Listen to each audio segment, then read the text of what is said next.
دوستوں میرے چینل کو سبسکرائب کریں اور بیل آئیکن کو دبانا مت بھولیے گا۔ الحمدللہ رب العالمین والعاقبۃ للمتقین والصلاۃ والسلام علی سید الانبیاء والمرسلین وعلی آلہ واصحابہ اجمعین اما بعد، بسم اللہ الرحمن الرحیم۔ حضرت ابو موسیٰ رضی اللہ تعالیٰ عنہ فرماتے ہیں، میں نے حضور علیہ الصلوۃ والسلام سے پوچھا، یا رسول اللہ صلی اللہ علیہ وسلم، مسلمانوں میں سے افضل کون ہے؟ تو حضور علیہ الصلوۃ والسلام نے ارشاد فرمایا، وہ شخص کہ جس کے ہاتھ اور زبان سے دوسرے مسلمان محفوظ رہے۔ حضرت عبداللہ ابن مسعود رضی اللہ تعالیٰ عنہ فرماتے ہیں، میں نے حضور علیہ الصلوۃ والسلام سے پوچھا، یا رسول اللہ صلی اللہ علیہ وآلہ وسلم، افضل ترین عمل کیا ہے؟ تو حضور علیہ الصلوۃ والسلام نے ارشاد فرمایا، نماز کو وقت پہ ادا کرنا۔ تو میں نے عرض کی، یا رسول اللہ صلی اللہ علیہ وسلم، اس کے بعد کون سا عمل افضل ہے؟ تو حضور علیہ الصلوۃ والسلام نے ارشاد فرمایا، تمہاری زبان سے دوسرے مسلمان محفوظ رہیں۔ اور حضرت سہل بن سعد رضی اللہ تعالیٰ عنہ ارشاد فرماتے ہیں کہ رسول اللہ صلی اللہ علیہ وسلم نے فرمایا، جو شخص مجھے دو چیزوں کی ضمانت دے دے میں اسے جنت کی ضمانت دیتا ہوں۔ ایک وہ چیز جو تمہارے دو جبڑوں کے درمیان ہے یعنی زبان، اور دوسری وہ چیز جو تمہاری دو ٹانگوں کے درمیان ہے یعنی شرمگاہ۔ تو سامعین محترم، اگر ہم اس بات کا جائزہ لیں کہ انسان اپنی زندگی میں جو غلطیاں، کوتاہیاں یا جرائم کرتا ہے، ان میں سے اکثر کا تعلق کس چیز کے ساتھ ہے، تو ہمیں یہ محسوس ہوتا ہے کہ انسان کے زیادہ تر جرائم کا تعلق اس کی زبان کے ساتھ ہوتا ہے یا اس کی شرمگاہ کے ساتھ ہوتا ہے۔ اور زبان کے ساتھ جو جرائم کیے جاتے ہیں یا جو گناہ کیے جاتے ہیں، ان میں سے ایک بہت بڑا گناہ ہے کسی دوسرے شخص کی کردار کشی کرنا، کسی دوسرے شخص کی کریکٹر اسیسینیشن کرنا۔ سادہ لفظوں میں یوں کہا جا سکتا ہے کہ کسی شخص کے بارے میں ایسی بات کہنا یا پھیلانا کہ جس سے اس کی عزت کو، اس کی شہرت کو، اس کی ساکھ کو نقصان پہنچے۔ اس کی کئی صورتیں ہو سکتی ہیں۔ کسی شخص پہ کوئی ایسا الزام لگا دیا جائے کہ جس سے وہ لوگوں کی نظروں میں گر جائے، کسی شخص کے بارے میں کوئی ایسی افواہ اڑا دی جائے کہ جس سے اس کا کردار مشکوک ہو جائے، کسی واقعے کے حقائق کو اس طرح توڑ مروڑ کر پیش کیا جائے کہ جس سے کسی دوسرے شخص کی ساکھ کو یا عزت کو نقصان پہنچے۔ یہ ساری باتیں کردار کشی کے زمرے میں آتی ہیں۔ کچھ عرصہ پہلے ٹی وی پر ایک پروگرام چلا جس میں ایک ٹریفک وارڈن کو رشوت لیتے ہوئے دکھایا گیا۔ وہ پروگرام یقیناً لاکھوں لوگوں نے دیکھا، پھر وہ سوشل میڈیا پہ آ گیا اور سوشل میڈیا پر بھی اس ویڈیو کو لاکھوں لوگوں نے دیکھا۔ اب ایک شخص اگر رشوت لیتا ہے تو رشوت لینا ایک جرم ہے جس کی سزا قانون نے مقرر کی ہے۔ اسے نوکری سے نکالا جائے گا، ہو سکتا ہے اسے جیل بھیج دیا جائے یا اس پہ جرمانہ عائد کیا جائے، وہ شخص اپنی سزا پوری کر لے گا۔ لیکن ٹی وی پہ اس کی ویڈیو چلا کے یا سوشل میڈیا پہ اس کی ویڈیو چلا کے جو اسے بدنام کیا گیا، اس کی کردار کشی کی گئی، کیا یہ بھی اس کے جرم کی سزا تھی؟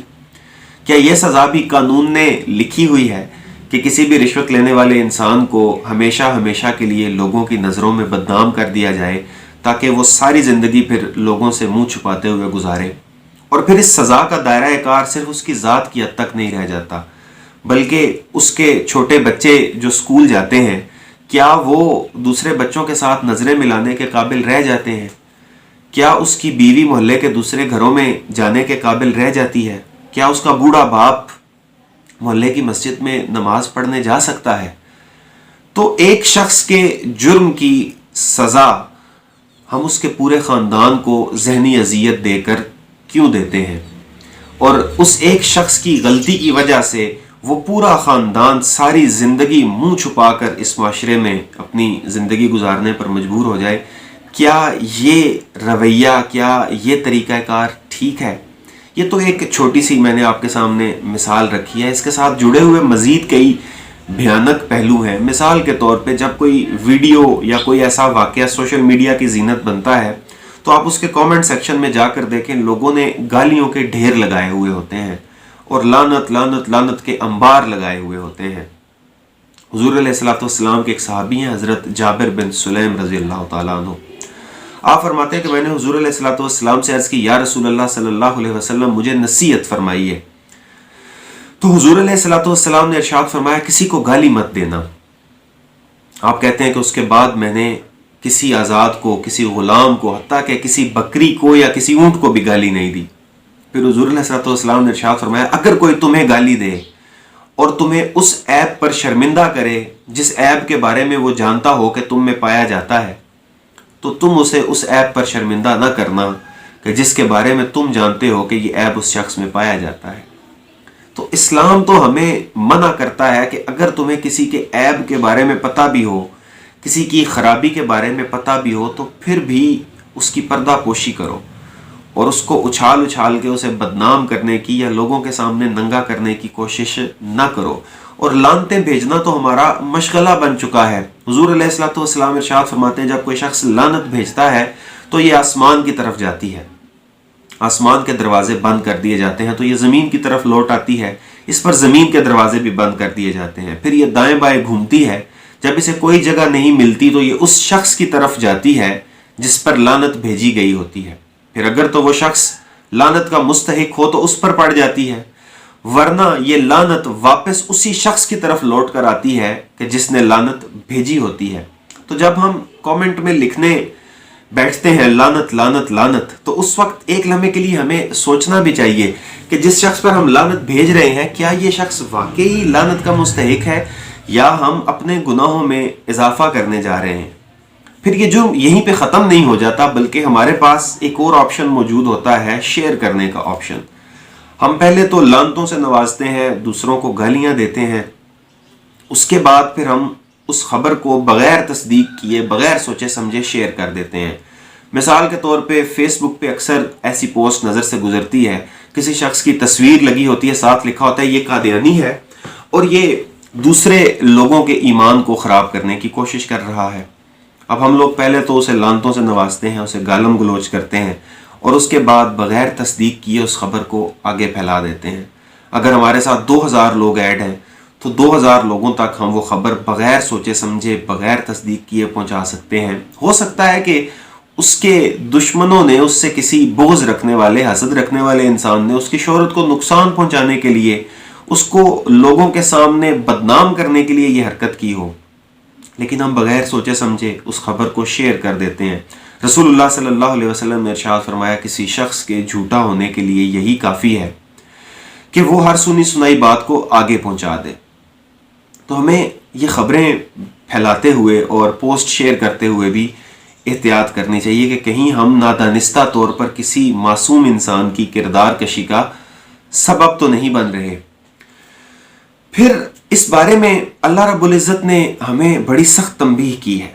قرآن میں اللہ رب العزت ارشاد فرماتے ہیں وَيْلٌ لِكُلِّ هُمَازَةٍ لُمَازَةٍ، ہلاکت ہے ہر تانا زن عیب جو کے لیے، یعنی ہر وہ شخص جو دوسروں کو ان کے عیبوں پر شرمندہ کرتا ہے، تانے دیتا ہے، اور وہ شخص جو دوسروں کے عیب تلاش کرنے میں لگا رہتا ہے. اللہ رب العزت ارشاد فرماتے ہیں ایسے شخص کے لیے ہلاکت ہے، تباہی ہے، بربادی ہے. اور اللہ رب العزت سورہ حجرات میں ارشاد فرماتے ہیں یا ایھا الذین آمنوا اجتنبوا کثیرا من الظن ان بعض الظن اسم، اے ایمان والو بہت زیادہ گمان کرنے سے بچو، بے شک بعض گمان گناہ ہوتے ہیں. مثال کے طور پہ 4 لوگ ہوٹل پہ بیٹھے ہیں اور سامنے سے کوئی مرد گزرتا ہے یا کوئی عورت گزرتی ہے، تو ان میں سے ایک کہہ دیتا ہے جانتے ہو اس کے بارے میں، تو دوسرا شخص کہہ دیتا ہے ہاں ہاں اس کے بارے میں بڑی خبریں ہیں. تو بعض لوگ جو بعض ساتھ بیٹھے ہوئے ہیں وہ بھی قریب ہو جاتے ہیں، اچھا ہمیں بھی بتائیں ذرا ان کے بارے میں کیا خبریں چل رہی ہیں، یہ کیسے ہیں. تو قرآن ہمیں یہ کہتا ہے کہ تمہیں اللہ رب العزت نے یہ اختیار نہیں دیا کہ تم لوگوں کے بارے میں اندازے لگاتے پھرو. کثیر من الظن، یہ جو گمان کرنا ہے، کسی دوسرے کے بارے میں اندازہ لگانا ہے، اللہ رب العزت فرماتے ہیں اس سے بچو، بے شک بعض گمان جو ہیں وہ گناہ ہوتے ہیں. اور ساتھ ہی اللہ رب العزت آگے ارشاد فرماتے ہیں وَلَا تَجَسَّسُوا، اور ایک دوسرے کے عیب نہ تلاش کرو، جاسوسیاں نہ کرو ایک دوسرے کی. یہ بھی ہمارے اندر ایک بہت بڑی بیماری ہے کہ ہم دوسروں کے عیب تلاش کرنے میں لگے رہتے ہیں کہ فلاں شخص کا کوئی ویک پوائنٹ مجھے مل جائے، فلاں شخص کی کوئی کمزوری اگر مجھے مل جائے تو میں اسے شرمندہ کر سکوں، اسے لوگوں کے سامنے ننگا کر سکوں، اس کی عزت کو میں خراب کر سکوں. تو اللہ رب العزت ہمیں اس کام سے منع فرماتے ہیں وَلَا تَجَسَّسُوا، دوسروں کے حال کا تجسس مت کرو، دوسروں کی جاسوسیاں مت کرو۔ رسول اللہ صلی اللہ علیہ وآلہ وسلم نے ارشاد فرمایا جب کوئی شخص دوسروں کے عیب تلاش کرتا ہے تو اللہ رب العزت اس کے عیب ظاہر فرما دیتا ہے۔ اسلام تو ہمیں پردہ پوشی کرنے کا حکم دیتا ہے۔ حضرت عقبہ کا ایک کاتب تھا، وہ ان کے پاس آیا اور کہنے لگا کہ میرے پڑوس میں کچھ لوگ رہتے ہیں اور وہ شراب پیتے ہیں، تو میں سوچ رہا ہوں کہ داروغہ کو بلاؤں اور انہیں گرفتار کروا دوں، انہیں پکڑوا دوں۔ تو حضرت عقبہ نے اسے منع فرمایا اور کہا کہ تم جا کے ان لوگوں کو سمجھاؤ۔ تو وہ شخص گیا، اس نے جا کے ان لوگوں کو سمجھانے کی کوشش کی لیکن وہ باز نہ آئے۔ تو وہ پھر آیا حضرت عقبہ کے پاس اور اس نے آ کے کہا کہ جناب میں نے انہیں سمجھانے کی بھی کوشش کی ہے لیکن وہ مانتے نہیں ہیں، تو اب تو میں ضرور داروغہ کو بلاؤں گا اور ان لوگوں کو پکڑواؤں گا، یہ شراب نوشی کرتے ہیں۔ تو آپ نے اسے منع فرمایا، فرمایا ایسا مت کرنا، میں نے حضور علیہ الصلوۃ والسلام کو فرماتے ہوئے سنا ہے من ستر عورت مؤمن فکأنما استحیا موعودۃ من قبرها۔ حضور علیہ الصلوۃ والسلام نے ارشاد فرمایا جو شخص اپنے مومن بھائی کے عیبوں کی پردہ پوشی کرتا ہے وہ ایسے ہی ہے کہ جیسے اس نے کسی زندہ دفن کی ہوئی بچی کی جان بچا لی ہو۔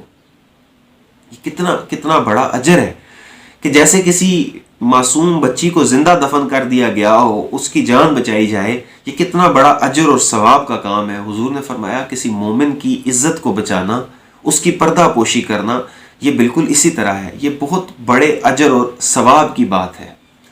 تو ہمیں تو ہمارا دین یہ سمجھاتا ہے کہ تم لوگوں کے عیبوں پر پردے ڈالو، چاہے جائے کہ ہم دوسروں کے عیب تلاش کریں، ان کی جاسوسیاں کریں، ان کی انکوائریاں کریں اور اس کے بعد ان کو لوگوں کے سامنے ذلیل و رسوا کرنے کی کوشش کریں، اور یہ ہمارے معاشرے میں عام ہو چکا ہے۔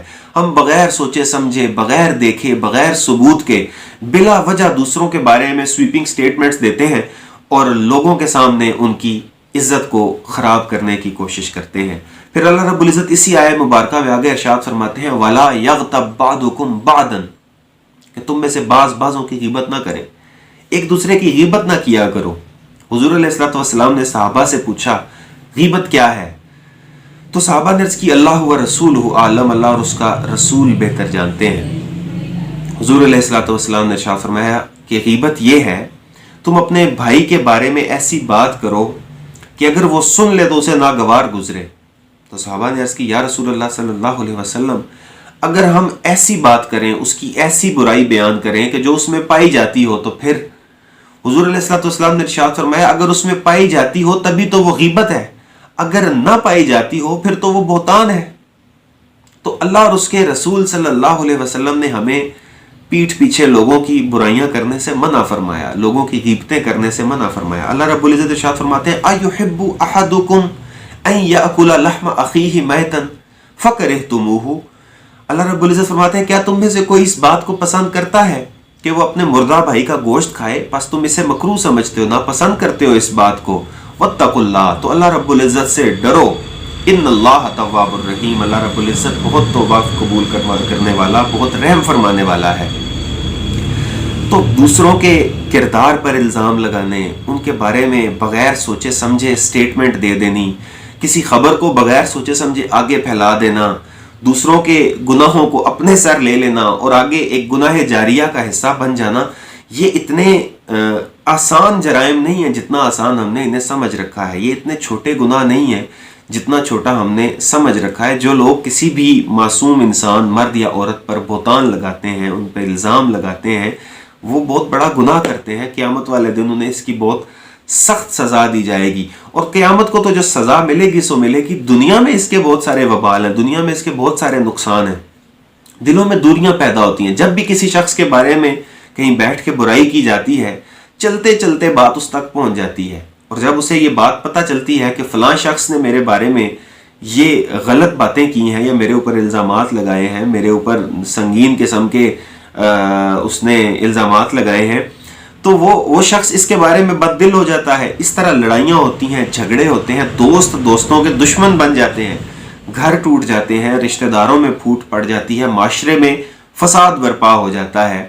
تو یہ انتہائی سنگین نوعیت کا جرم ہے کہ بغیر سوچے سمجھے کسی بھی شخص کے بارے میں کوئی بھی خبر چلا دی جائے، کسی بھی شخص کے بارے میں کوئی بھی ویڈیو پوسٹ کر دی جائے یا اس کی تصویر لگا کے اس کے ساتھ کچھ ایسی باتیں لکھ دی جائیں کہ جس سے اگلی ساری زندگی وہ بیچارہ اپنی صفائیاں دینے میں گزار دے، اپنے آپ کو کلیئر کرنے میں گزار دے اور معاشرہ اسے مشکوک نگاہوں سے دیکھتا رہے، یہ بہت بڑا جرم ہے جو ہمارے معاشرے میں عام ہوتا چلا جا رہا ہے۔ رسول اللہ صلی اللہ علیہ وسلم نے ارشاد فرمایا، اچھا مسلمان، بہترین مسلمان وہی ہے کہ جس کے ہاتھ سے، جس کی زبان سے دوسرے لوگ محفوظ رہیں، یعنی دوسروں کا مال بھی اس سے محفوظ رہے، دوسروں کی جان بھی اس سے محفوظ رہے اور دوسروں کی عزت بھی اس سے محفوظ رہے۔ اللہ رب العزت ہم سب کو سمجھ اور عمل کی توفیق عطا فرمائے۔ وآخر دعوانا الحمدللہ۔